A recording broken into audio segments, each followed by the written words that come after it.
Good morning, ladies and gentlemen. I am Benjamin Matthew, your host for Mart's webinar on impact of rural demand post-COVID with reverse migration as a key issue. As a format of the webinar, we will go by in the following manner. We will first have a primary study, which we will be presented by one of the panelists on the board.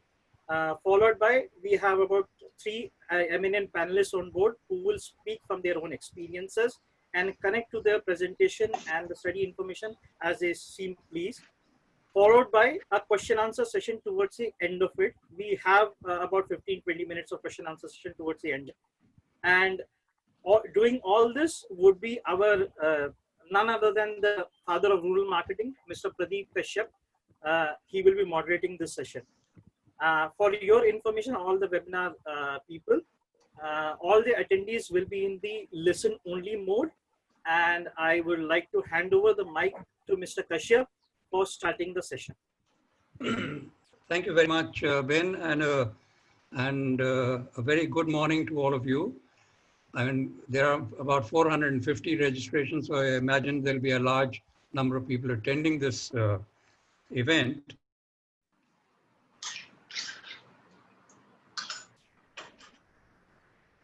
I am not coming in the capacity of an expert, but I would just like to share a few thoughts. You know, to me, this could be India's historic moment in many ways. For the last 70 years, we've been talking about rural development and how to bring and how to integrate the villages with towns and then with cities. But we've not been able to do it simply because the level of migration has been going up and up.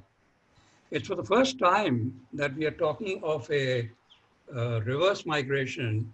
Nobody has the exact numbers, but out of the total 120 migrants, 120 million migrants, it is said that possibly 20 million have come back for the time being to their own villages. Now, how many of these will stay back? How many will go back in search of work in their own states or in other states? That's something that will unfold over the next few weeks and months. But it is certain that a certain portion will stay back. And the ones who do, and this will come out in the study also which Pankaj makes, and the ones who do, the question we have to ask is, will they help to boost the economy with their efforts, or will they become a drain on the rural economy, and then you'll have to give them more dole and more narega and the rest of it.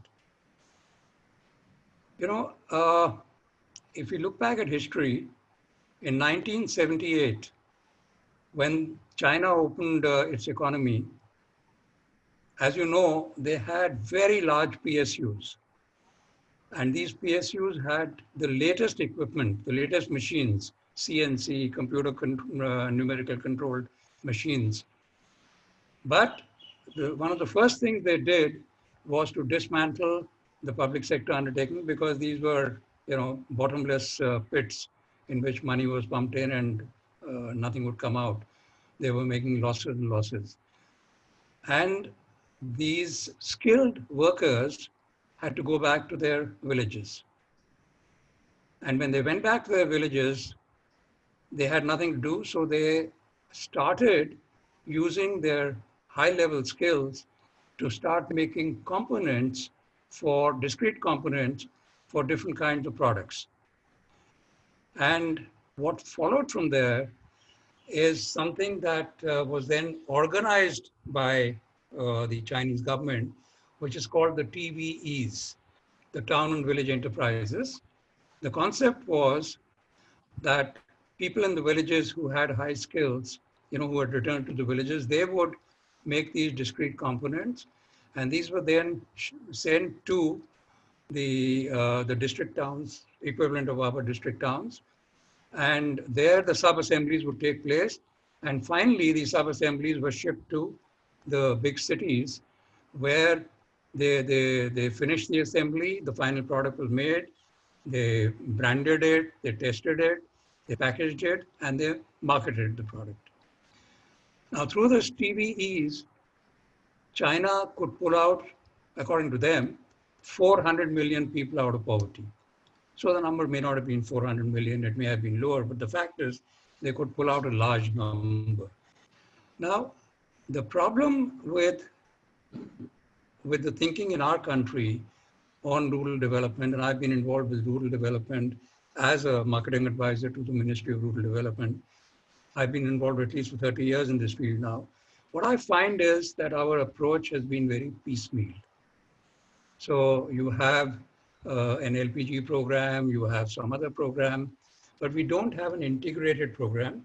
And more importantly, we don't have a vision for rural India. What would we like to see 10 years from now?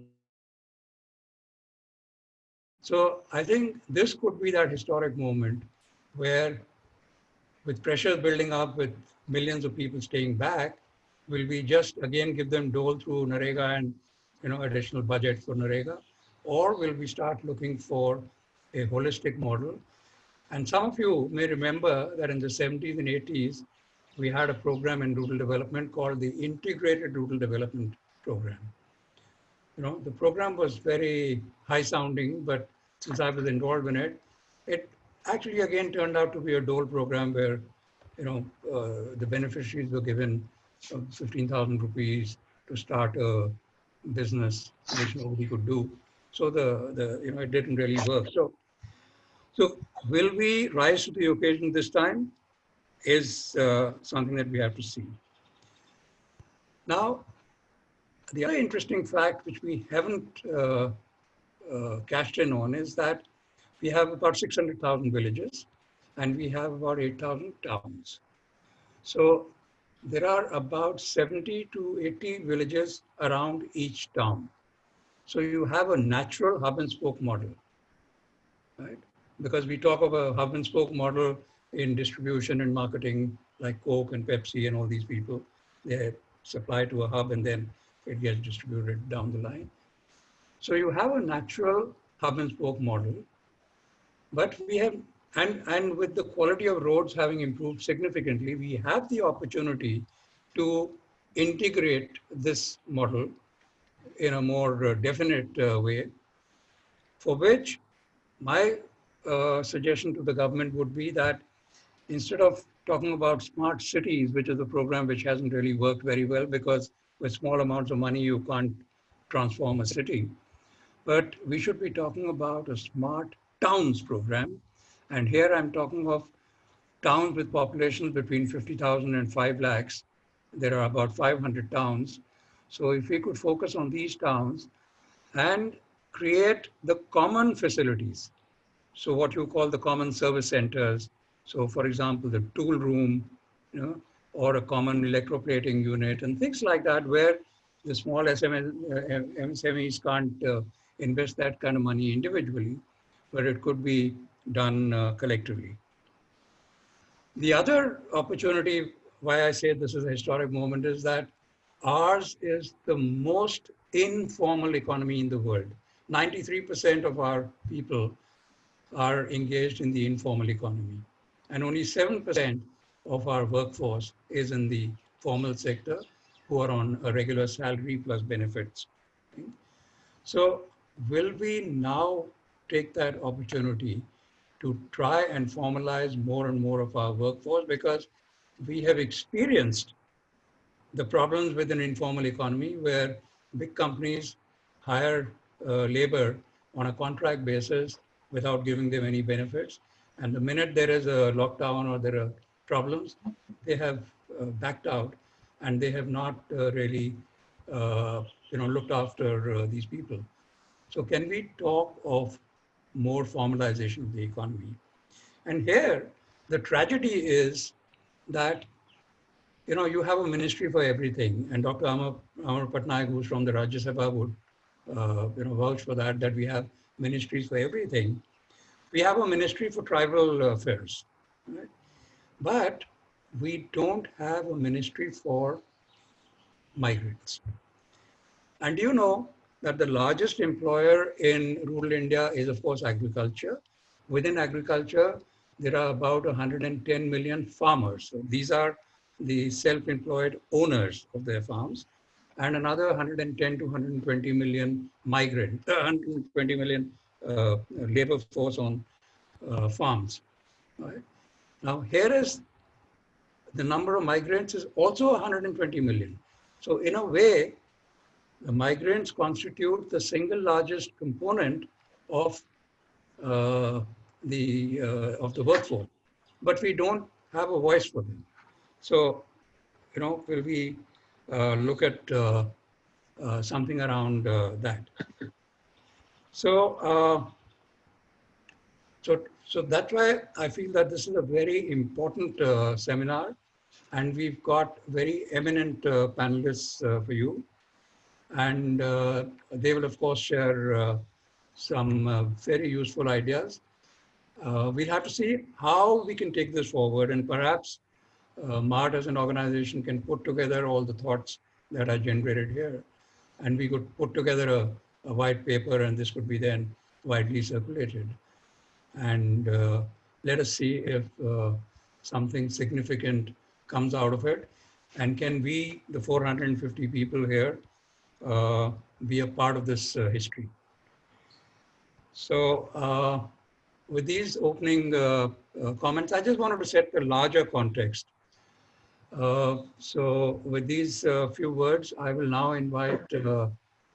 Pankaj Mishra, who is a partner at Mart and also the head of research and consumer insights. He and his team have put together a study, which is a primary study, where they have gone around, or at least on phone, and they have talked to a number of people.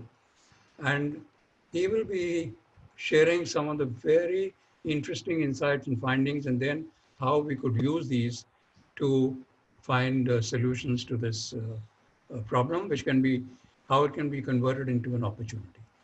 So over to you, Pankaj. No, yeah, good morning to all of you. I think it's my privilege to share the findings of the study that Mart has conducted.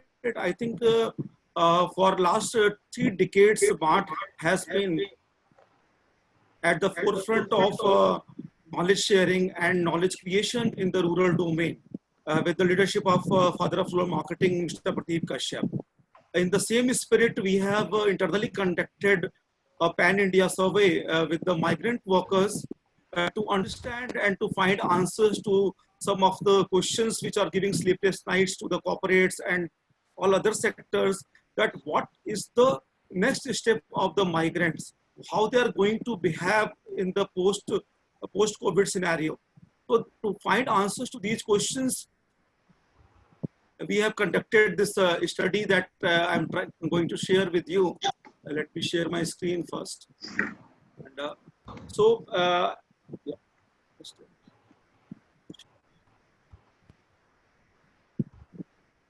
Can you all see the screen? No. No. It takes a little time to come. Yeah. Now it is. Yeah. Yes. Okay. So as I explained to you earlier that this was the study which was planned and done by Mart, keeping in mind that how can we answer the key questions which everybody is facing today, and they need answers because they want to plan their next strategy in post-COVID scenario. So as you all are aware that Indian migration wave is perhaps the world's largest migration population, and with largest voluntary stream of migration, both in terms of the numbers and also in terms of the distances they travel. And perhaps this 120 million migrant worker is equivalent to the population of the countries like Japan or Bangladesh or Pakistan, the total population. That is the kind of numbers you can visualize, that how much movement we have in the migration. And the larger focus, the migration corridors are basically the so-called the Bimaru states of India. I should not use those words, but I think the UP, Bihar, Rajasthan, Madhya Pradesh constitute, including Odisha, more than 50% of this migrant population, which moves out to the southern and western states and some of the rich northern states like Delhi and Haryana, Punjab. But it is the major chunk of major population which takes this kind of long distance migrations and short distance migration in search of livelihoods, because there is a distance migration, lack of opportunities in those states, although the governments are working constantly to build those, but this is the situation as on date. And that is the reason why we see that 1 out of 4 person working in any town or city is a migrant worker today.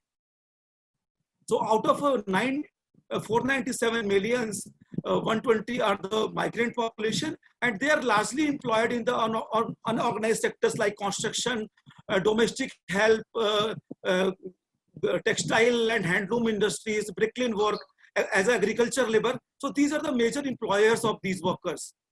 But what we see in the post-COVID scenario, we have seen the largest reverse migration of the population in the history, exceeding even the partition population, which was around 20 million. So already we have reverse migration has been to the tune of 25 million till date.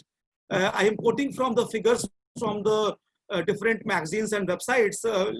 Please correct me if there is any mistakes in those. So that is the situation we are in today. So what we are trying to address here, we want to explore answers to these million-dollar questions, that how these migrants are going to behave post-COVID. Whether these migrants are going to come back. If yes, then by what time they will come back, so that the industry could plan, the sectors could plan their activities as the unlock is already started in many of the states. Second question is that how it is going to impact the rural demand. As we see, a lot of this 25 million have gone back to their native places, largely coming from the villages. So how it is going to do the play the dynamics in the post-COVID scenario if they stay back. And thirdly, that whether government's COVID package recently announced 20 lakh crore and then additional 20,000 crore for the MSME package. So how all this is going to provide any kind of help or support the migrant worker. So to find answers to these questions, we have gone to the corridors of migration corridors of India. So we have covered the states like UP, Bihar, Odisha and Madhya Pradesh primarily. And we have taken the actual data of these migrants, collected the data. We have spoken to the people who have actually gone back, the people who have settled back, gone to their native places, and now they're in a good frame of mind to talk and discuss. So mostly in the post-quarantine situation, we have spoken to these people so that they should be in good state of mind to discuss and talk about. They should not have a lot of baggage of their migration challenges. So we have spoken to them around 15 to 20 minutes on telephone and collected the information to understand answers to these questions. So what we have seen that these migrants have returned from all over the country to these states. So largely it was from Maharashtra and Gujarat and some southern states. Even Delhi corridor was quite strong in terms of the out-migration population. So these were the primary places from where these workers have come. So let's first talk about the journey of migration. So before we get into the details of the findings, it is very important to understand that who they are, why people migrate, and what kind of distances they travel for the work. So it's very striking. Many of you may not be knowing that this migration is happening both for the gainful employment, like for more work or for better job opportunities, which constitute around more than 60% of the migration. And another 25% to 30% is because of the distress. Because in these states, poorer states, there are limited opportunities because of the absence of the industries and other services sector. People have no choice but to go out for work. And when it comes to no choice, then they have no choice even for the distance. So if you see on the right-hand side, as many as half of the population is traveling more than 1,000 kilometers. That means they are going to states like Gujarat or Maharashtra or even further south, down south, in search of work. For 10,000, 15,000 rupees, even for 5,000 rupees, they are traveling long distances. As per the data of railways, the migration numbers are also tallying with those long distance migration. And in addition to that, the second set of people who migrate are actually the population which is around 1/4. So they are actually going for a medium distance migration, and the migration distances are as high as say 36% population. So they are going for 500 plus distance. very few people, only 2 out of 10 are actually going for short distance migration. So then, so what you see on the TV visuals or the what you read in the newspaper, the long distance migration is playing havoc because of the long distances, lack of transportation to come back. And that's what you see the reality on the ground because of this migrant population situation. Now trying to understand that what kind of migration is taking place. So what we see that the migration for long term as well as short term is almost equivalent. So mostly the skilled workers are going for long-term migrations, and on an average, they have been staying there for 5 years or more time in those places. So they basically, the difference is that long-term migrants generally relocate themselves to those locations. Mostly they are going without families. Almost we found in the study that 75% come as single because some relative or some person from their village is staying and they call them for the work. So that is how the migration starts. And basically they spend good time without family in the initial years. Once they start getting good incomes, then probably they start calling their families there. But lastly, it is just single male workers are mostly migrating. On the other hand, the short-term migration is generally happening for 5 to 6 months. And this is basically constituted by the non-skilled workers, the farm laborers and other daily wage workers like the construction workers, masons. They are constituting the right-hand side of this purple pie. We are the short-term migrants. And in the study, we covered the equal number of skilled and unskilled, which will give you a better picture of individuals' migration situation. And on the right-hand side, what you see that majority of them as expected, are actually employed as casual workers. So they have no job guarantee, they have no any job security, and only the workers who are into factories and some other sectors like the textiles and some factories, they give them kind of guaranteed employment. Although it is not a paper guarantee, but since they say that they have been working at those shops or those places for last 5-7 years, so they assume that they are permanent or contractual kind of employees, although there is no formal contract because of the very weak labor laws in India. Now trying to understand that who are the people, what is the profile of these people whom we have covered in the study. So what you see, it's a good mix of skilled as well as non-skilled workers. So the people are basically working in the unorganized sector, who are the masons or tailors, electricians, plumbers or drivers or the factory workers who come as a skilled worker. So both the yellow bars and the green bars are talking about that skilled worker segment, and the unskilled worker basically constituted by the construction workers who are the laborers at the construction sites, or the people who are the farm laborers. They are the major constituent of the unskilled population which are into the migration. Now let's understand that how much they earn and how much actually they send back to the family. So it's very interesting to note that on an average, the earning of the migrants is around 11,000, although the unskilled are on average earning 7,000, whereas the skilled are earning 12,500 rupees per month. But very interesting to see that almost 50% of that money goes back to home. So it's very important to note for the policymakers that a lot of families back home are depend on this remittance money. So 50% of the GDP of these workers, 50% of the income actually is going back to the villages, and which is also adding to the rural incomes and the rural consumption scenario. And how it is going to interplay post-COVID is very important thing to note in the coming slides. So now let's try to impact coming to the COVID subject, that when we talk to them and try to understand that why they are going back. So basically we hear a lot of news from different channels of why they are going back. But to listen from the horse's mouth, we have spoken to them and talked to them. So what is very interesting to note here, that the fear of corona was paramount for many migrations. It is not actually the loss of the job, but it is the fear which was playing a bigger role in terms of this distress migration back to the home. But in addition to that, as many as 42% are either not getting the money because the employer has stopped giving the money, or they were told that to go back, and unko malik ne bola ki aap wapas jao, जब factory खुलेगी, जब दुकान खुलेगी तब वापस आना. So in a way they were also in a situation that they are not going to have any money. So how to survive with limited money, because जो भी बचता है वो तो हम घर भेज देते हैं, तो where is money to survive? So they had no choice because no savings were left, and also some of the almost 25% of migrants also told that they did not get the money.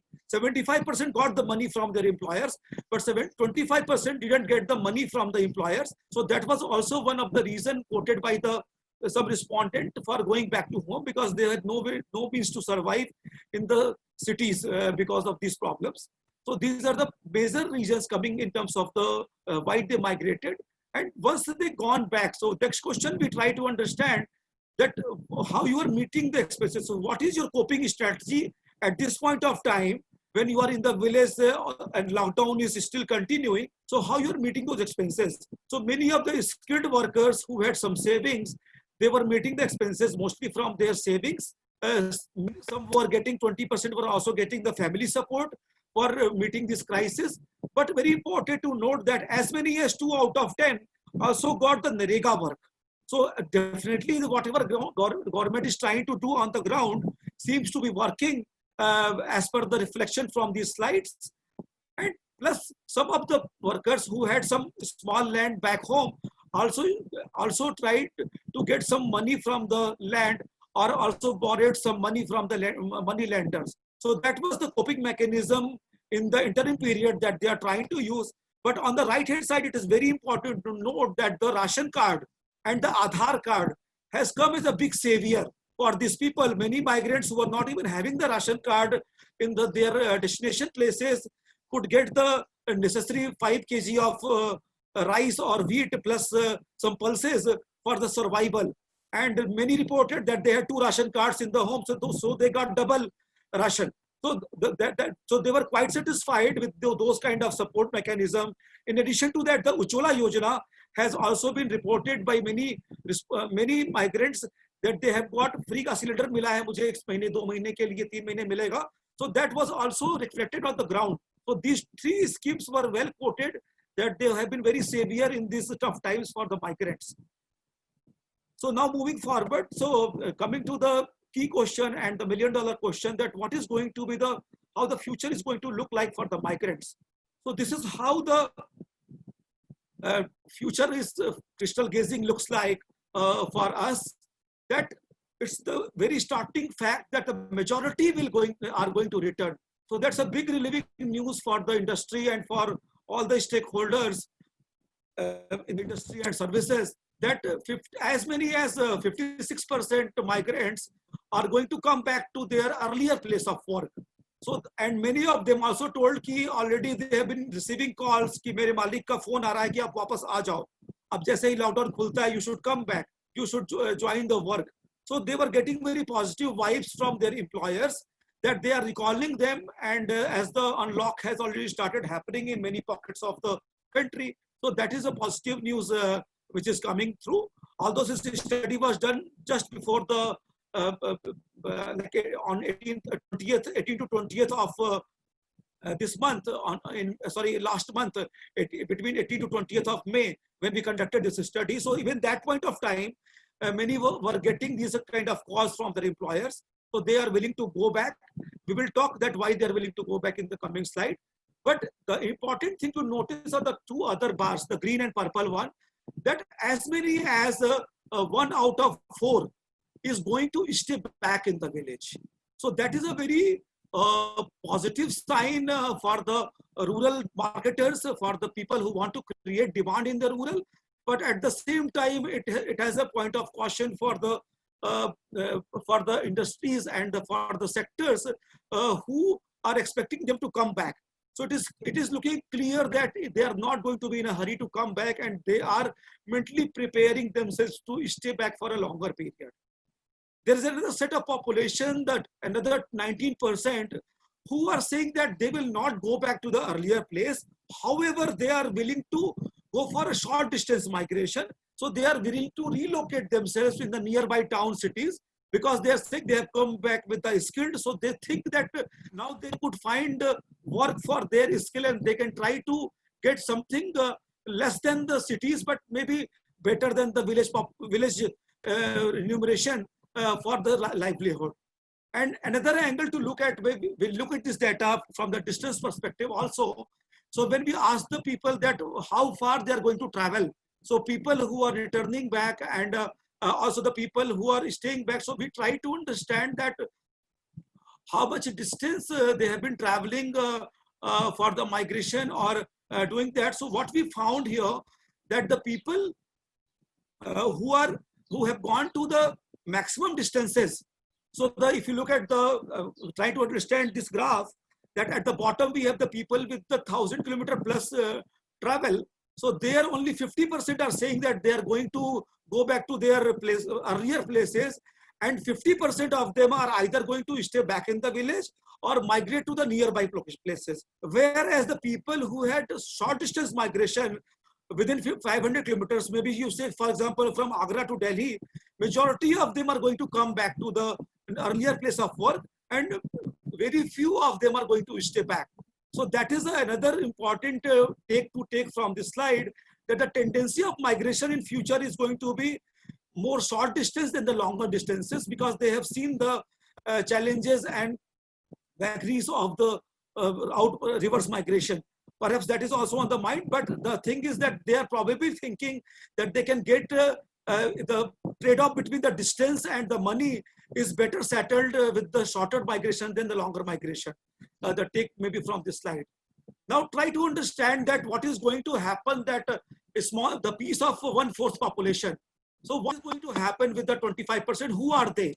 So they are basically the unskilled lot. So you can see the farm laborers who are 40% into that, and the daily wage earners, which constitute largely the unskilled population who are into construction sites and other places like loaders, transporters. So they are the major constituent who are saying that they're going to stay back in the villages, and they will try to find work in Narega or the work in the farms and other avenues, but they are not going to return in majority of the cases. Whereas the skilled workers and factory workers have low inclination to stay back in the villages compared to the non-skilled one. And when we ask that what they are going to do, what they are going to do in the hope to do in the future, and how much they are expecting to earn. So asking this question, majority of them are saying that they will be either getting into agriculture work, or some of them, interesting to note the second part, that the people, as many of the studies are saying, that people have come with the new skills back in the villages. So they are trying to become self-employed, get into self-employment, and they want to start on their own. They want to come on their own. So the spirit of entrepreneurship is now coming up, which we have been hoping since long in the rural. And this is a good take for government to optimize on this skill through self-help groups, through other initiatives, how this skilled workers can be engaged meaningfully. Government is taking the Narega work and agriculture, other things which are more engaging the unskilled population. But this is a new ray of hope for the government, that how they can engage this skilled population, which is now willing to stay back. And they are seeing a future in the villages in the coming times. And in that case, currently they are expecting to earn only roughly 6,500, which is equal to the remittances they are sending back to their homes. So, but now with the support from the government, with the drivers, we are expecting this number will move up, and they will be earning better and better. And somewhere they could be halfway between what they were earning in past and what they are expecting right now. So another important drivers. So now let's look at the drivers which government has been pumping in the last 70 days of post-COVID.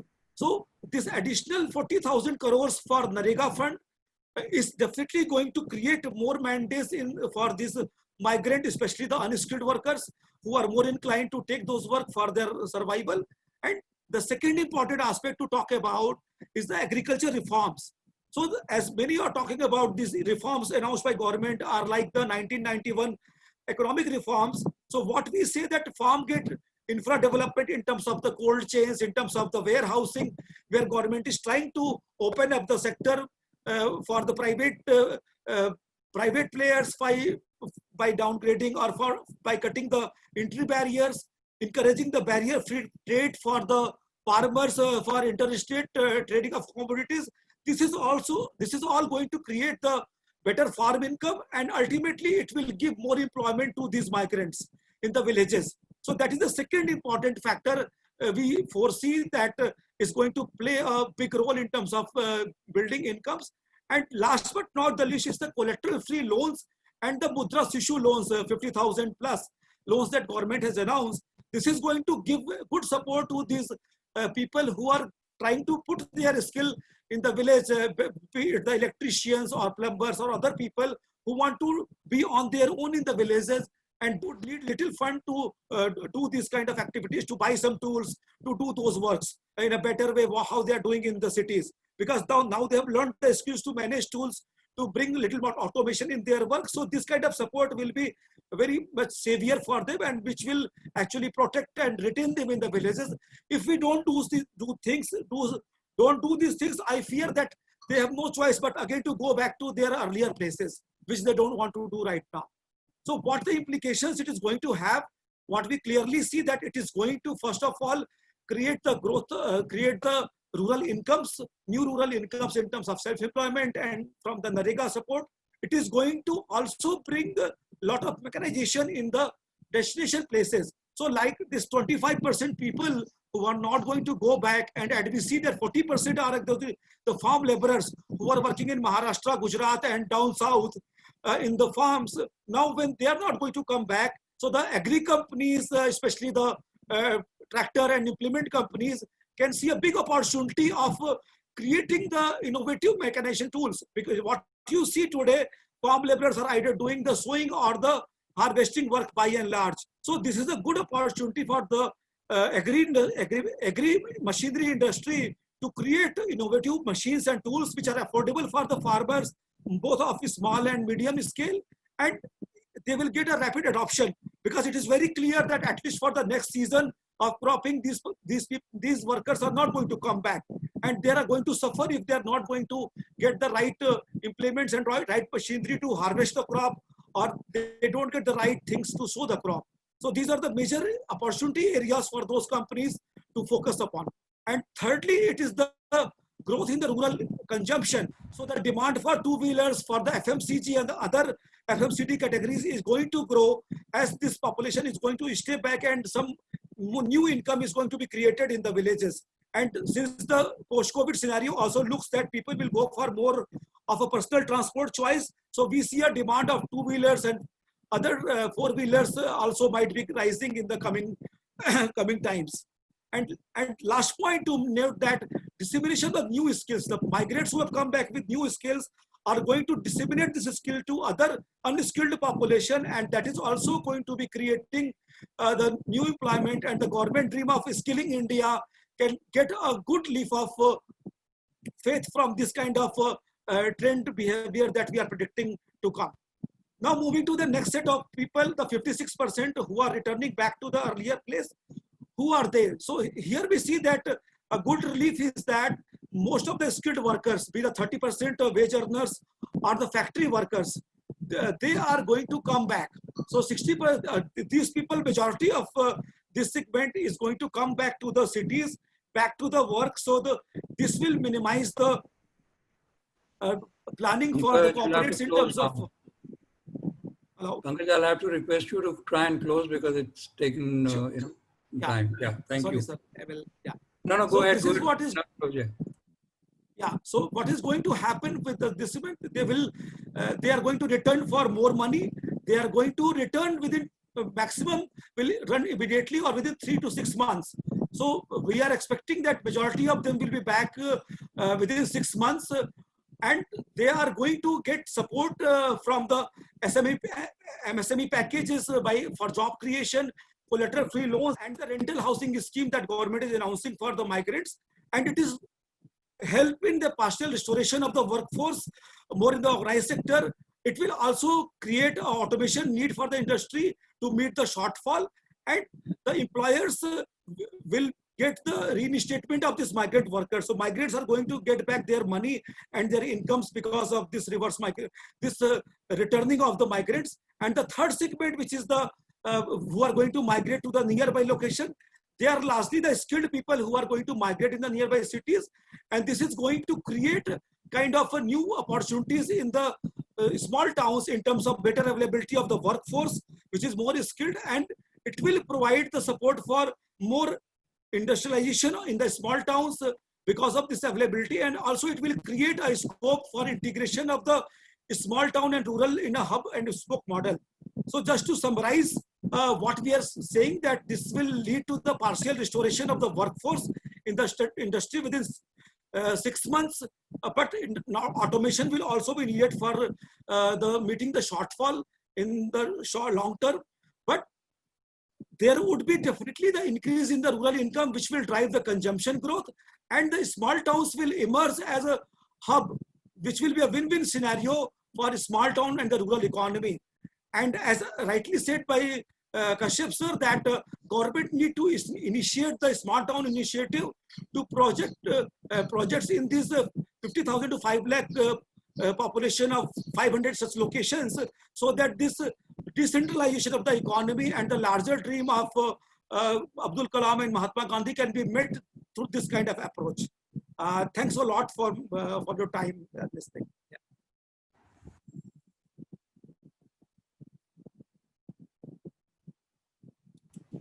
Yeah, thank you very much, Pankaj, for a very detailed presentation.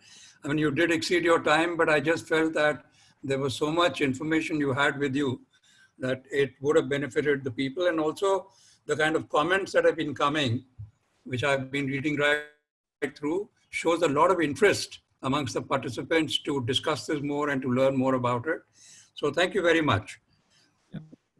May I now invite Dr. Amar Patnaik, who's a member of parliament in the Rajya Sabha.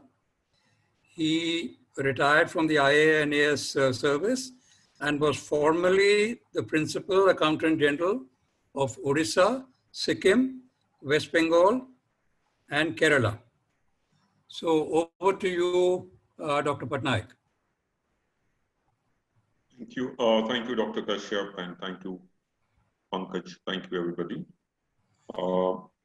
In the last, thanks to the lockdown during the last fortnight, this is the second presentation on migrant labors that I'm listening to. One was organized by the PRS with about 26 MPs.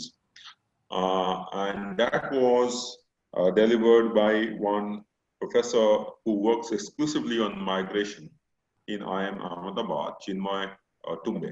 Yeah. He is a member of the national our country's migration working group. Now the point is, since the details, I must also tell Pankaj that while designing your questionnaire, Mr. Ramesh Jaina also had spoken to me, so I had given my 2 bits on the questionnaire as well.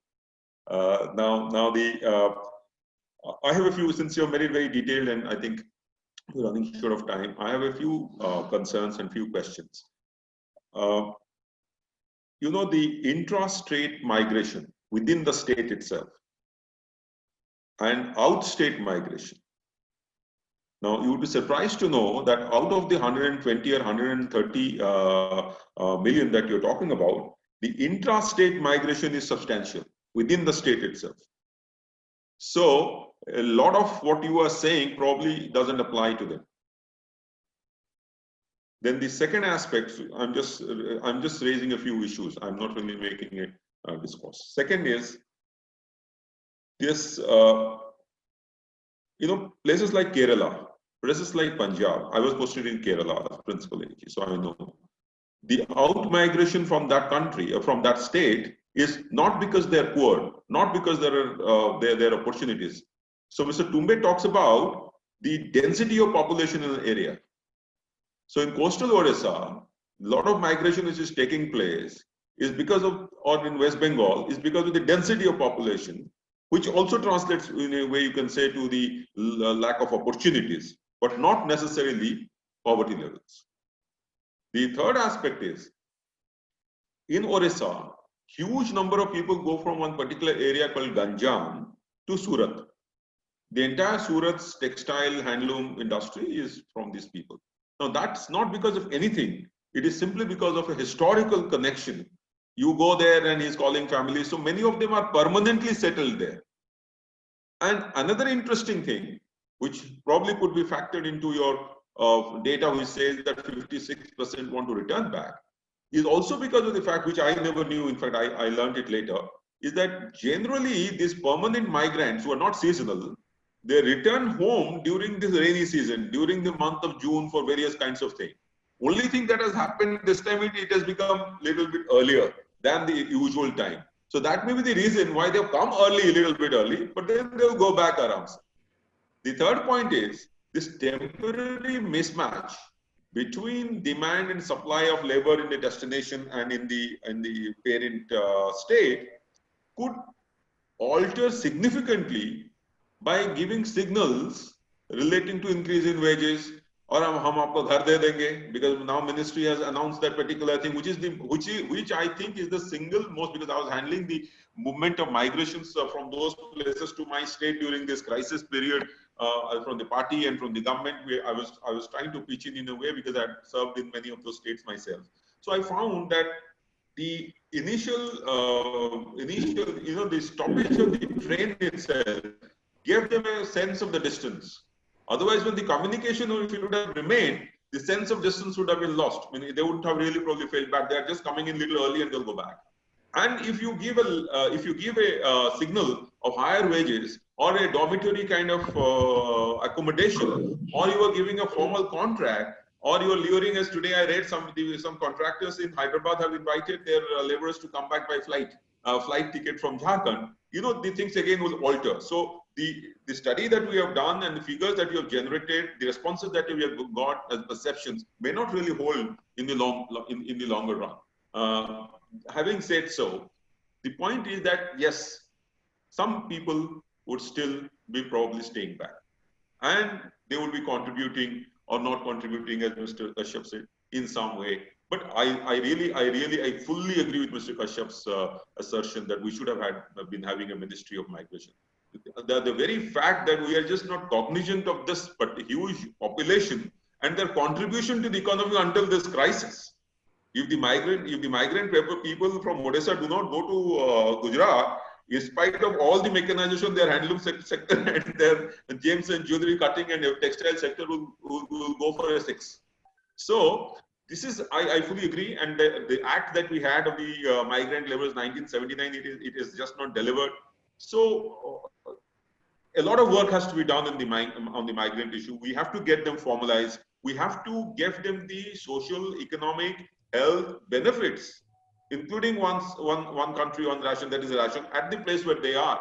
Because ultimately we have to think about the bigger country. Wherever there are opportunities, they will always go. I know, for example, the person who was working with me as a household help in Kerala, he had come from Bengal. He had come back. He had come simply because of the fact that he was being paid higher in Kerala, which is what you said. They are paid higher wages. So even if I got him back to Bhubaneswar and I returned, where he was not getting that much, and in terms of net, maybe he would be probably not saving as much. He still wanted to go back, and he went back, because they go and stay in very kind of smaller conditions to save more money and send it here. Now, your calculation of 6,900, that was the remittance earlier, and if they start working now, they will get this 6,900. In terms of aggregate, it might be higher, but look at the per capita. I think if you look at the per capita income, it would still be lower if they start working here. So there will always be a kind of a urge for them, to go out once again in search of a better job. And if the prices and the labor, you see already I told you this is a great day, I must say. I tweeted on this, that for the first time, the capital is worried about labor. Otherwise, the capital used to take everybody for granted, as if that was the only factor of production for making production possible. Now you see, you may have the capital, you have all the liquidity being infused in the MSME sector by the government and guaranteed and everything, but the finance minister herself said that people have got the loan sanctioned, but they're not disbursed. Simply because of this fact, they can't start production unless this labor comes back. So this mismatch is there. So the aggregate income, the per capita income may go down. But one thing is that I think two significant things I wanted to say, that female labor force participation, this is a great opportunity to organize them into self-help groups and get them linked to micro enterprises and give them a marketing support from the the PDS system, the masks that they made. We have for the first time realized the power of this particular group, which was not participating in the labor force, and even if it was participating, it was so informal and unorganized that it was probably not getting into the account of the contribution to the GDP. You take China, you take any other country, the female labor force is very high. I have written about this the other day in the Economic Times. The second aspect is the farm labor, agricultural labor. I have a gut feeling that if we don't handle this crisis and if we keep on continuing to do Narega, and I have insisted, and most governments would probably do and have already done, to include agricultural labor as a part of the Narega so that they will be eligible, because that's the only thing available. Keynesian kind of a push that everybody is given work, something or the other, and you get some income in your hands so that the demand goes up. But it should lead to disguised unemployment more. It should increase the level of disguise in the unemployment.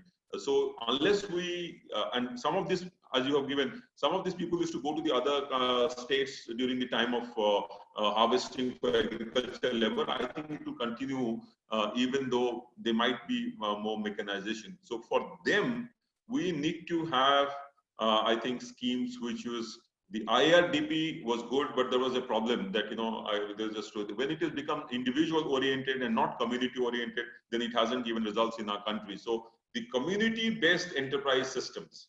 I agree with what Mr. Kashyap said about town-village enterprise systems. But a town-village enterprise system should probably have a feeder in a community enterprise system which will feed into this particular thing, in which case our supply chains become extremely robust and each one becomes the marketing, gives them the demand for producing more. And since we are starting with a kind of a clean slate, zero, the economy has probably come to whatever, it can't go lower than this. This is a great time. The agriculture, whatever policies changes, can you believe it? When I was director of agricultural marketing in the year 2000, I was talking about contract farming. I was talking about repealing the APMC Act. So 20 years it has taken to do this. And agriculture is a state subject. So I really do not know, in India, anyway, the operationalization and implementation has always been a problem. But I hope they settle down, because this is the only time sector completely and link them to micro and small enterprises. Agro-processing. Agro-processing is, I think, one thing which can be done by the women self-help groups very easily. And if you can give them packaging, that will actually add to your export basket. Because I was telling the other day that our export will also undergo a change the basket, because people abroad will reduce their non-essential or non-discretionary spends, because the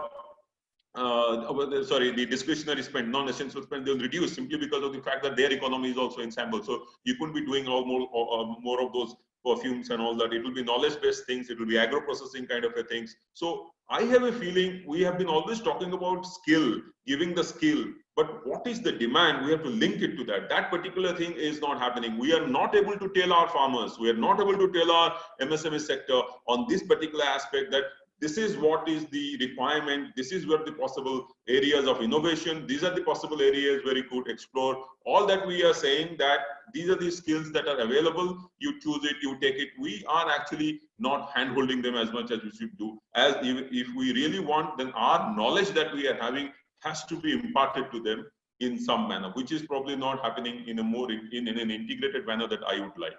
I will end with this. And I'll wait for the questions to come. Thank you so much. Thank you very much. These are very incisive insights. And I think you brought out the point very well that it's a very complex subject. We haven't applied our minds to it in the past because they were the silent, unknown people. It's only now when this massive migration has happened that we've woken up to the idea that there are migrant workers who behave and live like this. So obviously this is not the forum to find the answers because it's going to be a complex thing. And as I said, we'll have to have a macro vision for the migrant labor, that how do we really benefit them. So as usual, as always, you've got some very pertinent points. And we made a note of it. So there are a number of questions also that have come. So I think as we go along, after all the speakers have finished their presentation, then we'll take up some questions. And of course, we will continue to pick your brains as we go along, over the next few months. Okay, so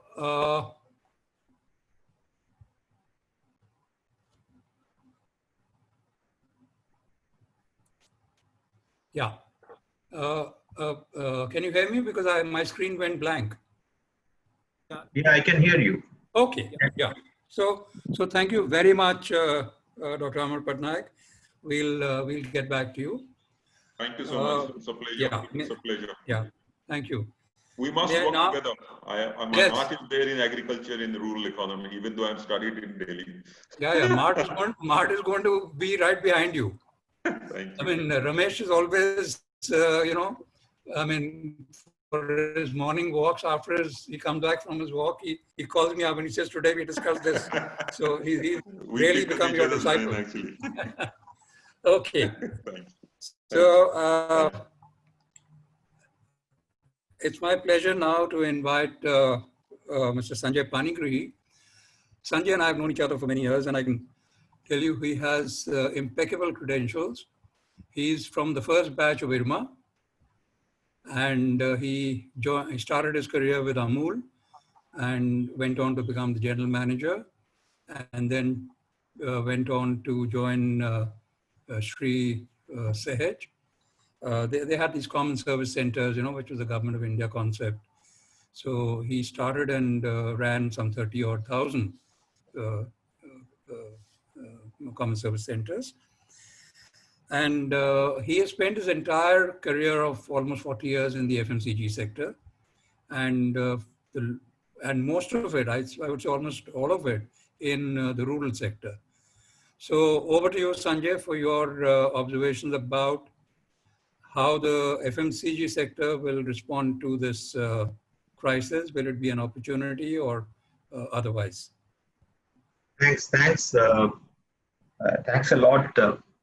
I will just put my discussion into 4 modes. One is that you had asked me about the migrant population going back to their source states. What kind of meaning it has to the demand generation there, and how prepared are the companies to fulfill that? That was first question.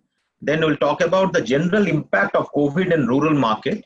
So I will talk from the rural market from the point of view of consumption, and demand part already you have discussed it here, and this is with or without migration. And lastly, what are some evolving themes that COVID might bring in as far as the rural markets are concerned? So before this, I would only say I will agree to what Pradeep you had said, was that it is a very defining moment for rural. And and it is not done by government, it is done by nature. Nature has bestowed it, and whether out of fear or out of love, somewhere in the way of our development, we had possibly not been giving as much attention that one would like to give to this part. In fact, yesterday there was the CII's 125th conference in which I was participating, and I was listening to many well-known industry leaders, and they were speaking the 2 themes which were coming up and they were really concerned about. And there, we are all getting into what are the solution. One was food supply chain, and the other one was health. So at the end of the day, we come down to very basics. That is, where does the food get produced? How does it travel? How does it get? And number 2 is about the health. So having said that, in the first, rural plays a very significant role across the world, and more so in India, where we have still 6 lakh people remaining in villages, and a significant part of the rural population is involved in agriculture. Now, having said that, whether the advanced economies or the advanced urban towns, cities, are we looking at the fragility of the systems there, fragility of their systems there, and are the investors going to look elsewhere? That's the first question I will leave with you. And the second part is the quality of life. The migrant labor we are talking about, or the poor, urban poor we are talking about, are they also been exposed to a question that the quality of life that they lead in urban areas? And when they go back to their villages, will they be more comfortable earning little less, but spending a better quality life rather than be in cluttering mega towns and mega cities? And these are two questions I will leave it to you. And the last part is that I would go one step further, Pradeep. Instead of saying, possibly saying smart towns or smart feeder markets, I will still say, are we talking about smart villages? I remember some time back, not so long back, and the president, our president of India, he once talked about a concept called PURA, providing urban amenities in rural areas. So this was also on the same thoughts. And are we looking at again the Gandhian way of economy or some hybrid way? These are some thoughts, initial thoughts. I will leave it with you. And this is for all of us to think about as far as rural economy is concerned and hence rural market is concerned.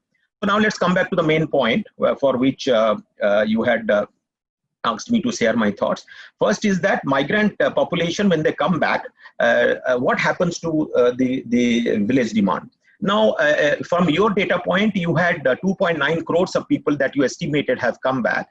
So having said that, we already have about 14 crores people. 9 crore are intrastate and 5 crores are interstate. So 2.9 is only about, it's not very high. It's not very high. So I think there's still a large part of migrant population still left back. That's one thing I would like to think about. And number two is that, what is the new normal? In that entire migration behavior, one new normal possibly could be that the intrastate migration will become will become more and more than interstate. In fact, if you look at the intrastate versus interstate in the total migration, this has been coming down. Interstate has been coming down. People having traveling lesser distances. So will this expedite that? So which would mean also a challenges for states like Punjab, Haryana, Andhra Pradesh, who had a lot of labor coming from more than 1,000 kilometers to serve during harvesting. What are the opportunities for them? So that's one part. So now when this labor has come back, one thing it has impacted drastically is the urban to rural remittances. India has almost 2 lakh crores which comes, out of which 80% comes to 2 states, which is Bihar and UP. Now, having said that, this kind of money which they were sending to home, in which you have said it was about 11,000 rupees per month and on average, if that money does not come, then what are the kind of activities this migrant population do when they are in their source states? And you had said also in your report that about 56% them are unskilled. 25% are factory workers and 19% farm labor. Assume this farm labor will come and the farm labor prices in their source states will decrease. But this other 56%, these questions are what they will do, because only if the income will the consumption go up. So there are many things, as Mr. Patnaik rightly said. Government has many schemes, and this is on a wafer. But I would here recollect one of the things that my friend Sodi, who is the MD of Amul, he has said that 15,000 crore the government has given towards dairy. So he had said that in 15,000 crore you will be able to create livelihood for 30 lakh people, and about 5,000 rural jobs and about 1,000 permanent rural jobs and 1,000 in supply chain. So now, instead of giving money back for consumption, which NREGA does, or even DBT transfer does in many social sector schemes, can we think of large-scale, ready cash kind of livelihoods? Poultry is one, dairy is one. In fact, dairy CAGR has been 14% when India GDP is at 4 to 5%. So these are some huge opportunities which, if looked at well, can provide long-term employment to people at their home, at their villages, rather than going elsewhere. Now, changing consumers find it very, very difficult. I feel, Pradeep, to change behavior, and you know that better than anyone else. They, I think, will be continue to spend on the brands that are close to that they are used to, and which are their part of their lives. Just because they have gone back from Delhi to Bihar, will they change the toothpaste brand X or edible oil brand X to Y? I don't think so. They will not change. What has happened, and the many narratives that we see today, is all because of supply chain disruption. Because the major brands were not available, their production has stopped, they were in red zones. That is why a lot of local brands, from the stock that they had, in the nearby market might have come, and that is I produce some kind of narrative in the paper saying that local brands are having a heyday, but I don't think it is going to do. Any recession, any books on recession you will read, you will always find that whenever recession takes place, people cling to trust and loyalty. They cling to safety. They do not, even if they have less money, they may go to smaller packs. If someone guy is buying a 40-gram unit, he may go to 20 gram. But for the same brand, he is not going to switch brand because he is more concerned about the price, the value that he gets, and he has been using that for a very long period of time. So in the staples, in the food, in packaged food, I don't think that there will be a shift of demand. Overall demand is not going to grow. So for us to say that rural is going to grow by 3x, 4x, it is 3x because the urban is not growing. A part of the rural demand which is to come from urban area that has got pushed to rural. Whether inorganic growth will be there in rural, I doubt. If people come back to their urban markets and urban markets have their growth, we may come back to a slightly different kind of equation, but it will not. Yes, having said that, if brands who do not have a very strong supply chain, or who because of their unavailability as a consumers go and adopt some other brands, whether they will continue with that brands, yes, a part will continue. So it is a challenge as well as it is a great opportunity for the large brands or the big brands to consolidate their positions here. I see two trends as far as companies are concerned. They are consolidating SKUs. If under one brand you have 3 brands of biscuits, one is 10 ka pack tha, 20 ka pack tha, 30 ka pack tha. So they are consolidating to something about 20. And they are not making 30 because they have limited capacity, they have limited labor, etc. So there is a lot of consolidation of the SKUs. This is one part which is taking place. The second part which is taking place is that the brands these people in the migrant labor used to consume in their destination states, are they available in the source states? So suppose I was using X brand of a food item in Delhi and I have gone back to Bihar, I will search for that brand. So many of the companies have realized this, and I heard it from the horse's mouth. They said that we are trying to make our supply chain very strong in rural Bihar and rural UP because I found that there is a demand from that and the shopkeepers are asking for it. And so that's another thing which is taking place. Then last point is that the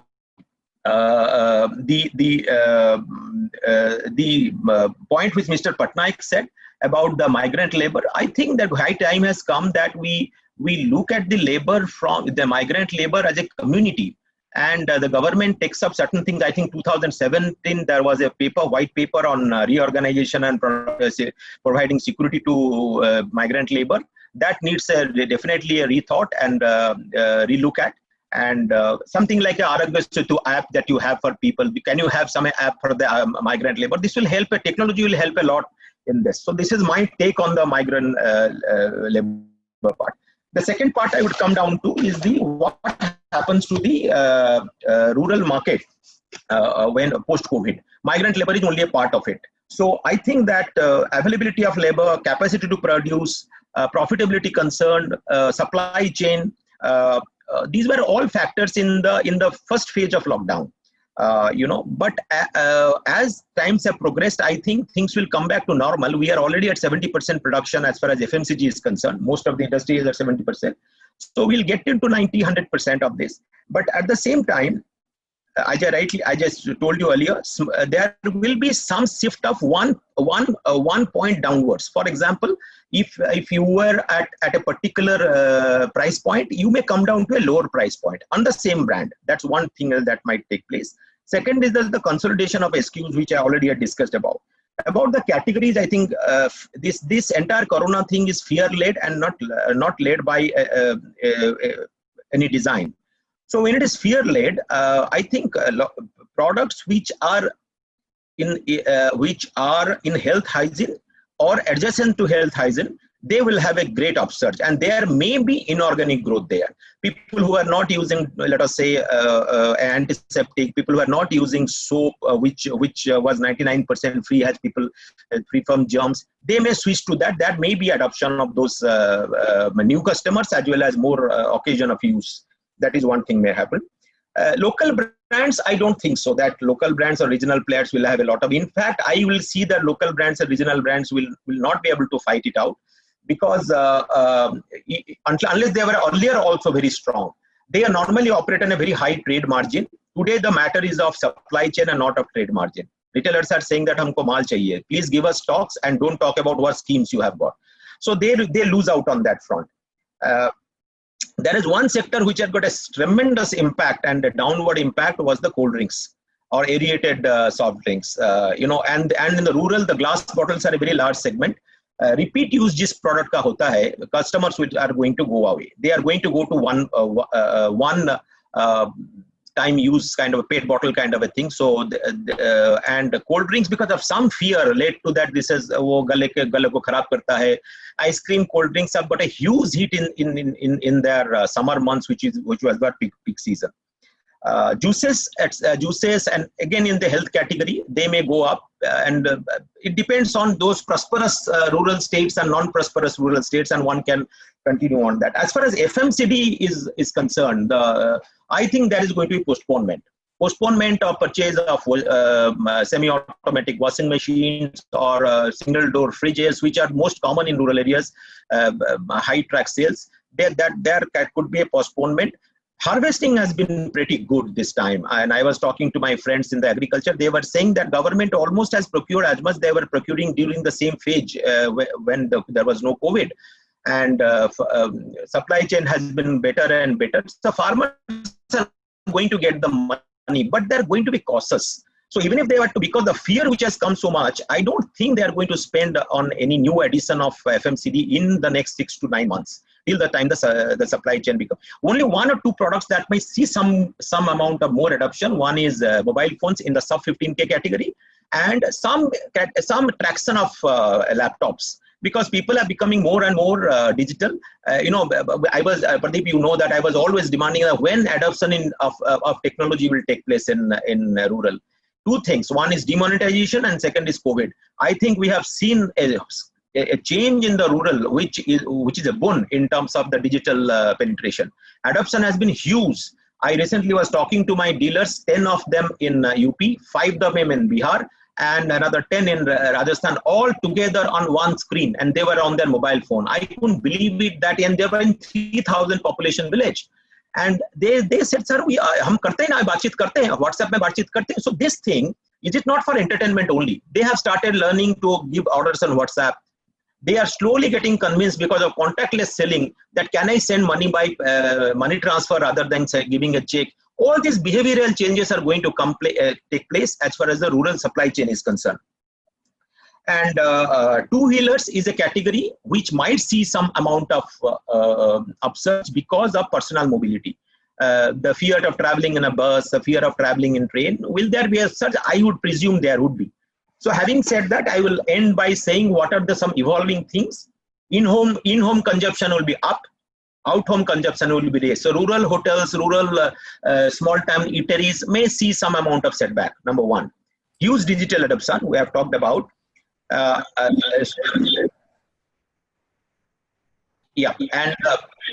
the products and another thing which will take place is that products which are slightly make you little independent. It is urban as well as rural. Mobile phone, personal two-wheelers, these kind of products where you are not going and mixing with community. Rural is a highly community-centric culture. So what happens in COVID is $1 million question. There will be social gatherings will stay, but I think the impact will be there in terms of that. The fact that people was in home, even in the rural areas, Ramayana, Mahabharata, there is a feeling of a social bonding and things like that. But there will be some amount of impact, I would presume. Last point is that whenever fear comes of this nature, there is a lot of products and services which we call our escapist products, escapism. I think putting it Ramayana and Mahabharata on the TV screen, or people watching movies is kind of escapism of avoiding to think about fear. Some of these products, which are in this particular domain, with the TV or indoor games or these kind of services, may see some amount of upsurge. At the end only, I will say that the early adoption after the COVID impact becomes less and less could be food, Beyond food, it could be things like, I'm afraid, but cigarettes, alcohols. We have seen what happens. This will move faster. You know, the late adoption could be people going on tirth. जाते थे जो बद्रीनाथ जाते थे वो बहुत late adoption होगा. Eating out will be late adoption. Making new homes, you know, an impact on cement. Making new homes, making new infra, except for government projects, etc. That will be delayed. And one basic feature which you talked about China also, I think people have got a scare. They're scared that there are going to be job losses, there may not be enough opportunities.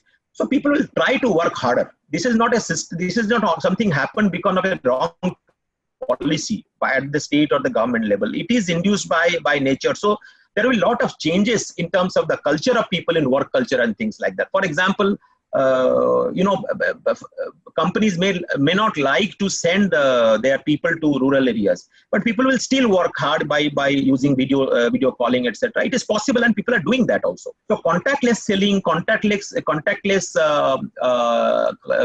customer relationship management are going to stay here for rural, which was very much something which we always used to doubt. But COVID has forced the the companies and the rural users, the rural dealers, the rural supply chain, the transporters, all that. It is possible to work in a contactless manner and even pass the same information which was required rather than going physically. One last point was that the role of the wholesaler, very, very important as far as rural marketing concerned. This will work two ways.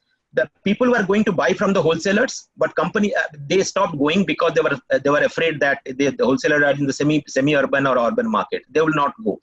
So companies have started feeling the demand of their products for the retailers directly has increased. Those retailers which used to go there. This is number one. So direct selling by the companies, this is a huge opportunity for them to scale it up. Second, many of these wholesalers used to get disconnected from the company. They used to go to major markets and pick up their stocks from there because of discounting.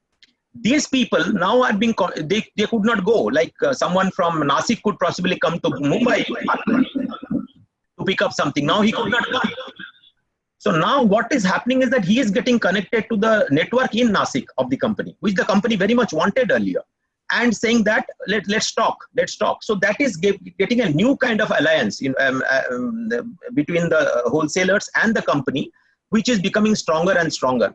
Will this make the rural supply chain strong? The question we always used to ask: how much direct distribution you have got?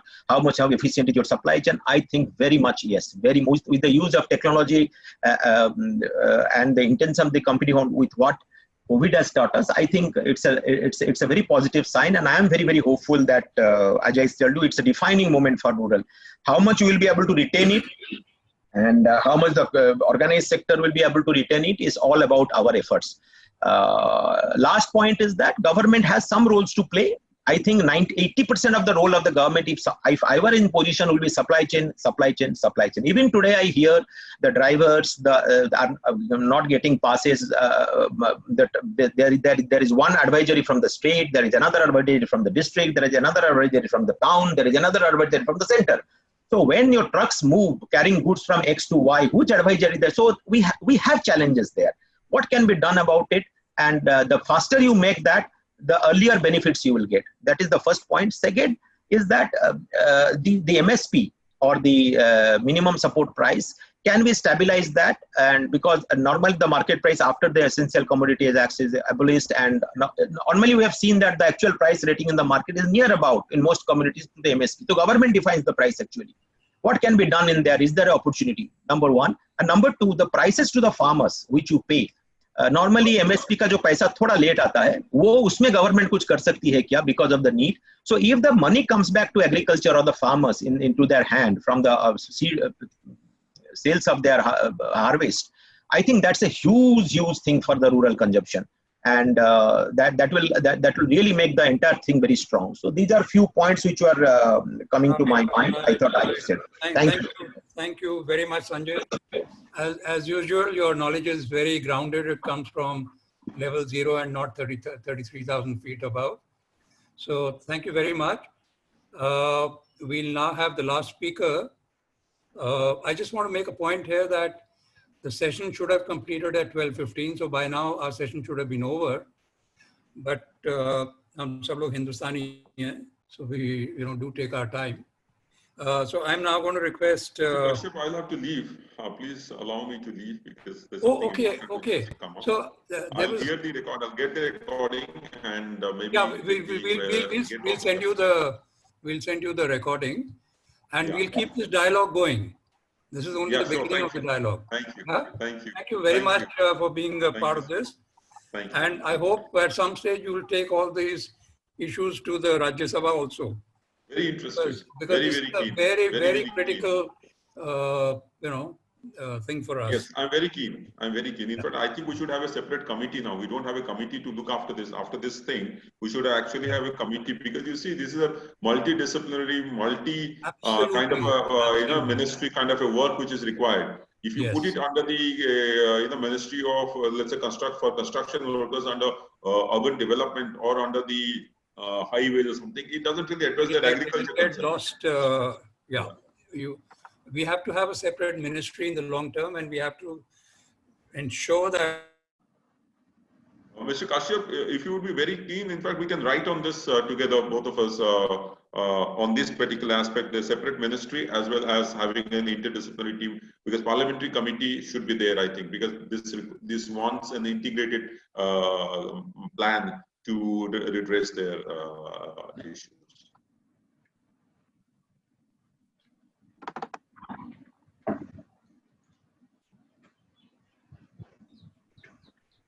Sir, your mic is on mute.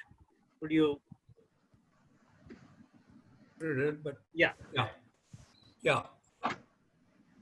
Okay, so Rakesh. So Mr. Rakesh Gupta is currently the strategy head of JK Lakshmi Cement. He has more than 30 years of experience. He is an engineer from BITS Pilani, and he's done his MBA from XLRI. So, Rakesh, I'll have to request you to try and be a little brief, because we would want the last 10 or 15 minutes for a couple of critical questions. Right? So, over to you. Yeah, Pradeep, thanks a lot. And I will try to be brief, and I would just use a small presentation to make my point. So if you allow me, then I will just share my screen.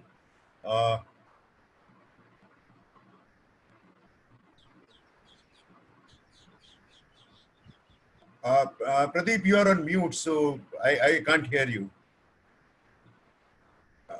Pradeep, you are on mute. A minute, I keep unmuting and it keeps going back to mute. Yeah. So I will just share my screen. I have a small presentation that I would like to use to make my point. If you allow me, then I can share my screen. Yeah, as I said, I mean, this is your decision, but we want you to try and finish your total presentation in 10 minutes. I'll try to do it in less than 10 minutes. So yeah. So we have more time for questions and answers. Thank you very much. So let me first begin with the complimenting Pankaj for a very, very insightful presentation that he has done on the reverse migration. And in fact, many of the views that what Pankaj has presented, just a minute. They echo the kind of thing that what we have been seeing and what we have been observing on the ground. And in fact, my team, which works deep rural in Rajasthan, has also spoken to many of the migrant labor over there who have come back to their native places as to what is really playing on their mind. And I mean, though we may have spoken to a very small section of the society, but I mean, there is not much of difference between what Pankaj has presented and what we have seen and we have felt on ground. But still, the reverse migration, it is still a very, very evolving story, and it will depend upon, how many waves of COVID infection that we would see. But one of the very, very significant and important thing what we have seen and what we have observed in last few months, and especially after the lockdown was partially lifted on 20th of April, is that there is a sudden upsurge in rural demand. Now, when we talk about rural, we talk about especially the places, which are at panchayat level or below panchayat level. And in some cases, in some markets, we have seen that the cement demand, especially the construction-related sector, demand for construction-related products, has gone up by as much as 100% from the normal demand what we used to see in those markets before the lockdown was announced. Now, is it really a one-time change, or it is a pointer towards some long-term structural changes? Now, even before COVID, we were experiencing these kind of changes which were taking place in the market, and I would just like to show you a few things.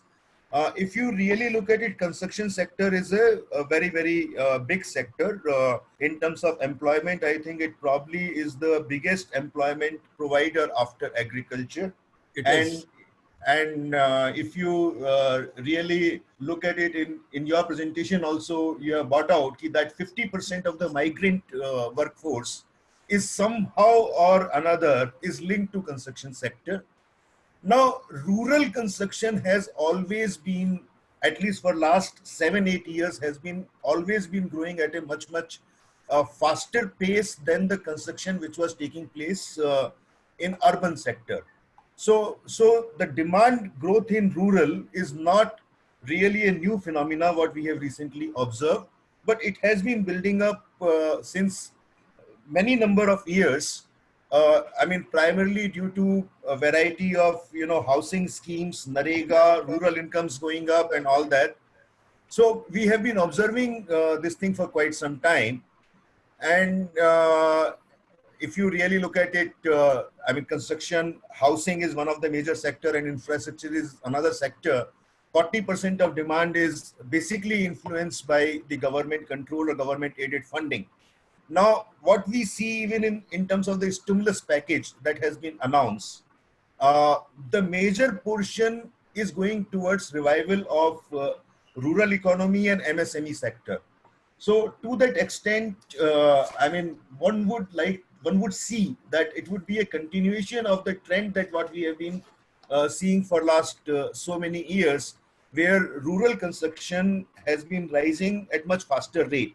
Now, what happens is that the labor was always not a short supply as far as the rural construction is concerned. Now, with the lot of people who were earlier employed in construction sector, in urban sectors having gone returned back to rural, actually would lead to more amount of construction in that particular thing, because some amount of skilled labor which was not available in rural is now available.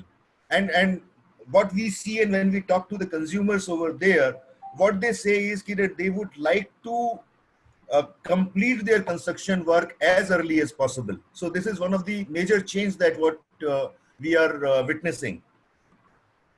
I would skip these slides, but one of the major thing again what we have seen in last few years is that the majority of the construction, whether it is urban or whether it is rural, is more towards happening small, incremental, and additional construction on the existing units rather than building of the new unit. So this is again one of the structural change that that has been taking place, and it has been building up for quite some time.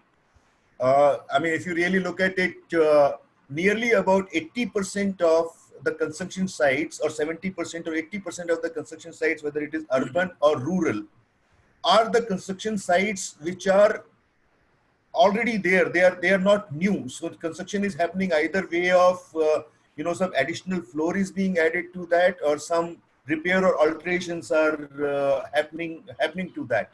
Now, it would have a huge implication in terms of the way things will play out in the future. Some of the things, my thoughts on post-COVID challenges and impact. We have talked about decongestion, we have talked about deurbanization, we have talked about localization. So, I mean, in your presentation, Pankaj, you have talked about, and Pradeep, you have also spoken to, town and village enterprise. Now, this skill labor which has gone back to the villages is an opportunity in a big way for the small towns and villages to come up and develop rural enterprise, and especially when a lot of government support and the policymaker support is available to them.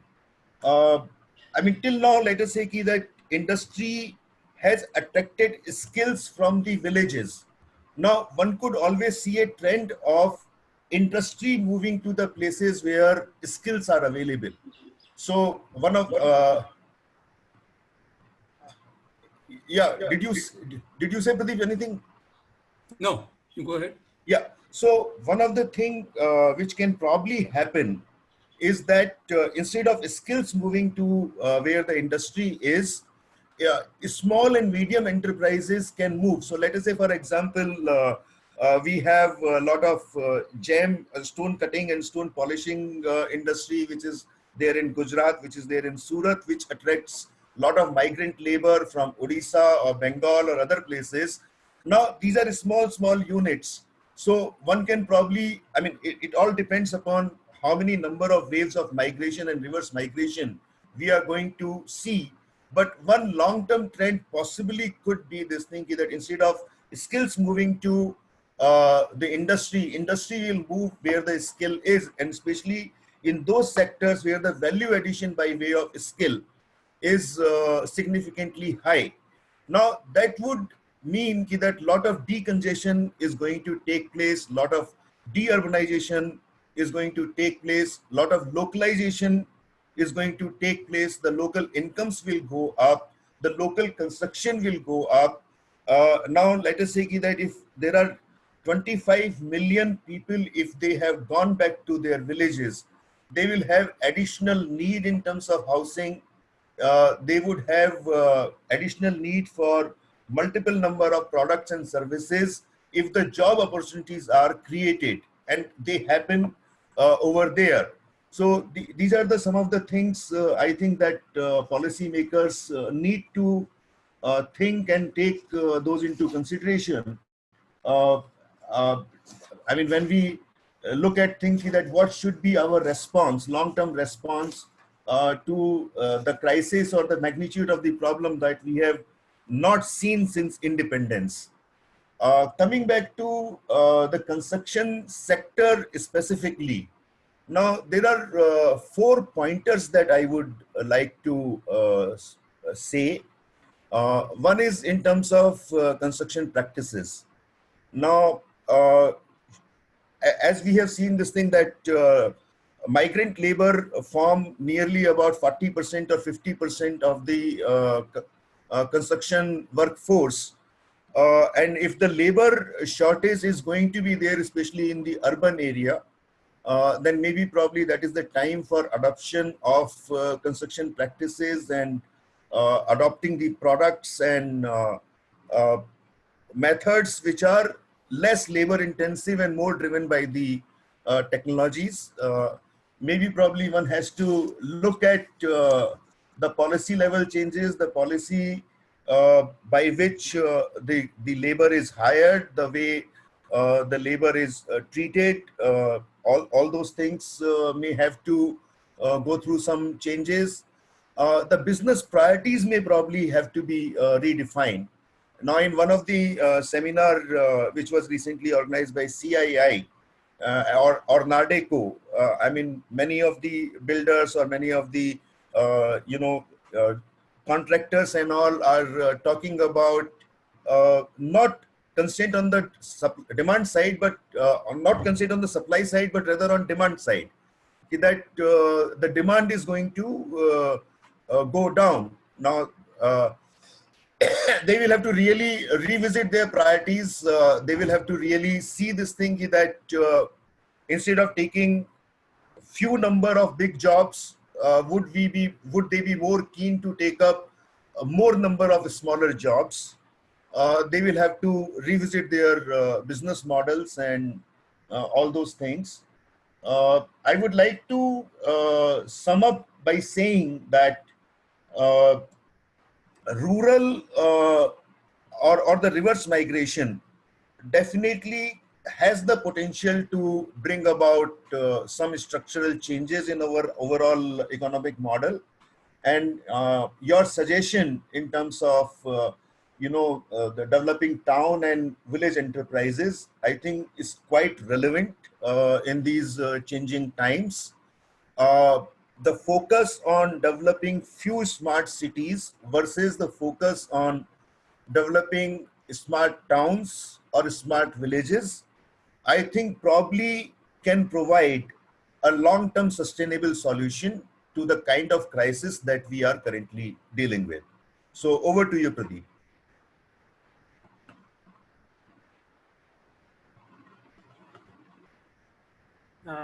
Mr. Rakesh, you may have to. Thank you very much start the for sharing. making your presentation well within time. Uh, okay, so we are already, coming to the close of this session. What I can request is perhaps each panelist to answer just one question each. So I'll start with Pankaj. Where are you, Pankaj? I can't see you. Sir. Yeah. So Pankaj, many people have asked about the study design and the methodology. Yeah. So what they want to know is what was the total sample size, which were the different areas you've covered, right? And was it a quantitative, qualitative approach? Now you have to give your answer in just 4 lines, which means less than half a minute. Yeah, so I think as mentioned in the deck also that we have met 200 migrant workers across 4 states, UP, Bihar, Madhya Pradesh and Odisha. So these are the 4 states covered with equal number of sample from each of those states. And we have taken this, access the data of these migrants who have gone back and interviewed them telephonically for this survey, and quantitative sampling and analysis was done for the purpose. Okay, and these 4 states you selected because they are the corridors for supplying. Yeah, they are the migration labor. corridors because the 50% migration almost happens from these states. Okay. So that was the prime reason. Right. Thank you very much. There is a question for Sanjay Panigrihi that will the rural demand grow faster than urban? Not only this year, but in the coming year, or in the next year also. So what is your own bhavishyavani about rural demand? Because we know that rural has been driving the market for several years, where the growth of rural has been far higher than urban. So what do you see over the next so normally in most product category, at least FMCG, the golden rule is 1.25 to 2, depending on categories. Of the urban demand is the rural growth. But having said that, COVID, I don't think is going to, except for the health and hygiene category and some categories like personal mobility or which gives you independence, the themes that I talked about, there is going to be any inorganic growth in rural. Currently what we are seeing is a shift of urban demand to rural areas. Either people are going and buying from there, they have stopped buying, or so this is a very temporary phenomena. And once urban stabilizes, rural will come back to the same 1.25 or 1.5, except for the categories which I talked about. I think a huge scale up in adoption will be of health and hygiene products. Yeah. In that they will grow. Okay, because the government and industry is hoping that rural demand will pick up quickly, because our GDP is sliding, deep down into the dungeons. So the only thing that can now revive the economy is some hope from rural demand. So you made your point. And the last question is to Rakesh. Rakesh, you very rightly said that construction is the second largest employer after agriculture. And if you remember, in the 2008-2009 crisis, what saved this country was the growth in the construction sector. At that time, 11% Pradeep, your voice was cracking, so if you could repeat. Yeah, so what I was saying is, can you hear me now? It's okay now. Yeah. During the 2008-2009 global meltdown, the one thing that saved India was a rise in construction, right? And at that time, 11% of India's workforce was engaged in construction. Today, that 11% has come down to 8%. But the point you No, made Pradeep, again, is you're that not audible. You're not audible, Pradeep. You're not audible. oh God, okay. I don't know why, but 1 minute. Can you hear me now better? Yeah. Okay. Yeah, so what I'm saying is that what are the reasons you have to say that rural demand for construction will go up? Pradeep, see, there are, see, what happened was that housing is one of the major sector, which is roughly about 60% or 70% of construction. And in terms of housing, there is more of a unmet rural need as compared to urban is.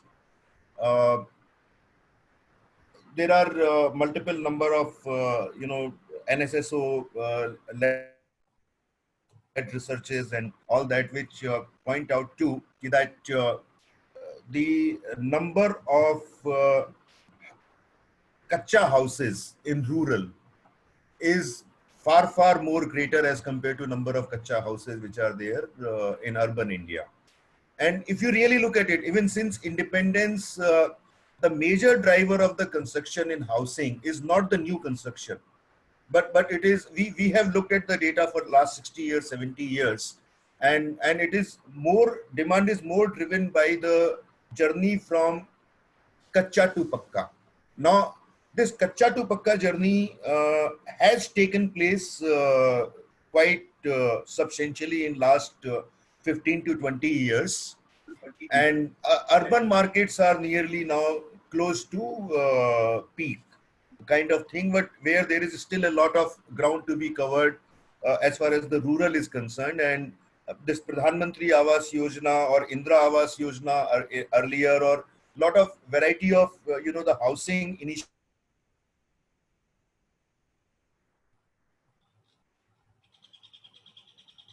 So this is one thing, and second thing is that even we have been talking to a lot of the rural population over there and all that. And in fact, before COVID, we were working on an initiative which was driven towards rural developing the uh, rural enterprise, driven by the local youth, and we got a lot of good response from that.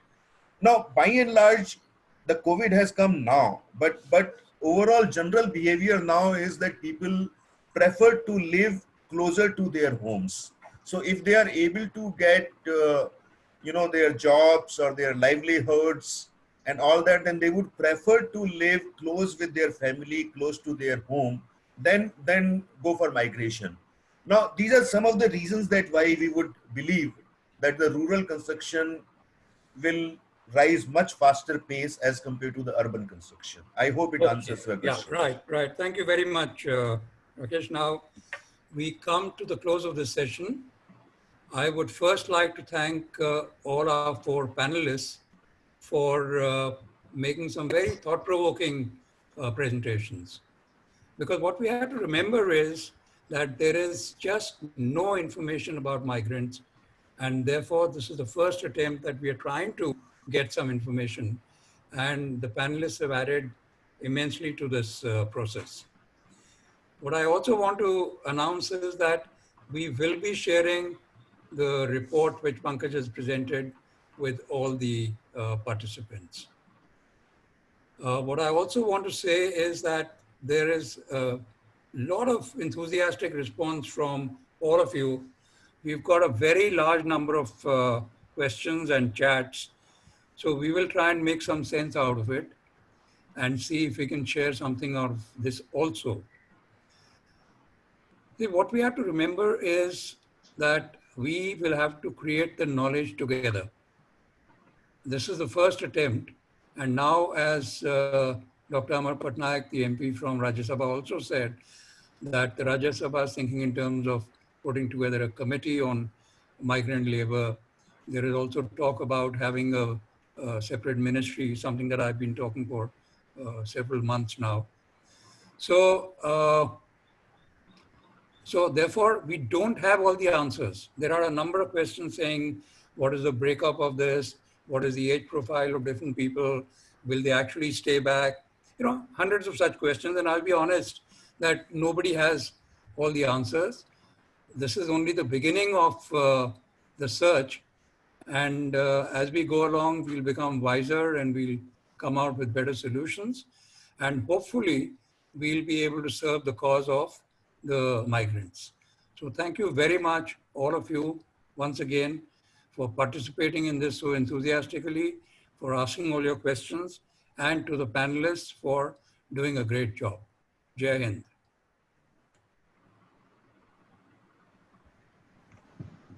Thank you so much. Right now, the webinar has come to an end. We all can start leaving, and we'll see you soon with the next announcement of the webinar. Thank you so much, and stay safe, everybody.